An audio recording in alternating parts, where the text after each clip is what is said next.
আমরা প্রত্যেক বছর দুইবার গ্লোবাল ক্লাইমেট স্ট্রাইক করি। সারা পৃথিবীর ১৯৫টা দেশ একসাথে হয়।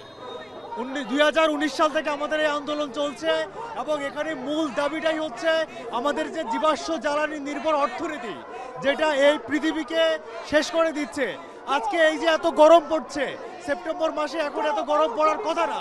আজকে অতিবৃষ্টি হচ্ছে, যেখানে বন্যা হচ্ছে, খরার কারণে আমাদের কৃষি ফলন হচ্ছে না। আমাদের সাইক্লোন, একটার পর একটা সাইক্লোন আসছে, লবণাক্ত পানিতে আমাদের দক্ষিণাঞ্চল ভেসে যাচ্ছে। এই যে আমাদের এই অবস্থা, এখানে সবচেয়ে গুরুত্বপূর্ণ কারণটাই হচ্ছে জীবাশ্ম জ্বালানি।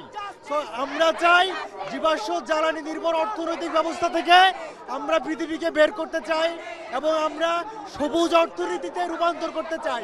আমরা যারা তরুণরা আছি তারা জানি আমরা কিভাবে ভালনারেবল, আমাদের দেশ কিভাবে ভালনারেবল। এবং প্রতি বছর কিন্তু আমরা দেখি বিভিন্ন ধরনের জলবায়ু রিলেটেড যে সমস্যাগুলো হচ্ছে।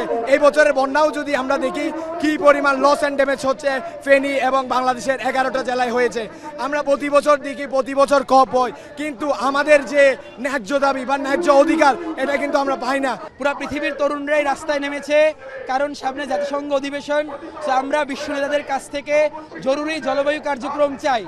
বাংলাদেশে আমাদের যে বিদ্যুৎ ও জ্বালানি যে মহাপরিকল্পনা, সেই মহাপরিকল্পনা আসলে জলবায়ু কেন্দ্রিক না এবং এটা বিদেশিরা তৈরি করে দিয়েছে।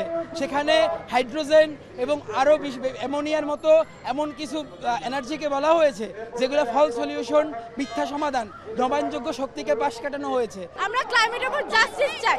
আমরা চাই যাতে ফসিল ফুয়েল বন্ধ করে নবায়নযোগ্য শক্তিতে আমরা রূপান্তর করতে পারি।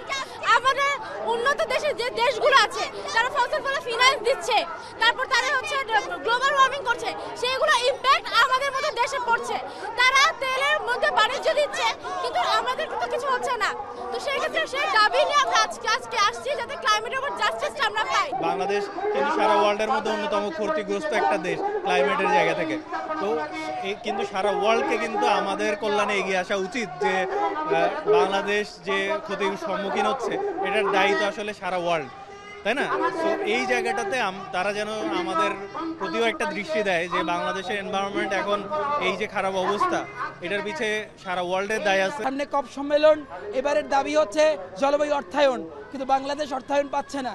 সম্প্রতি আমরা ফেনীর বন্যা দেখেছি, আমরা বিলিয়ন না, আমরা ট্রিলিয়ন ডলার অর্থায়ন বাংলাদেশের মতো দেশগুলোর জন্য চাই জলবায়ু অভিযোজন এবং লস অ্যান্ড ড্যামেজ মোকাবেলা।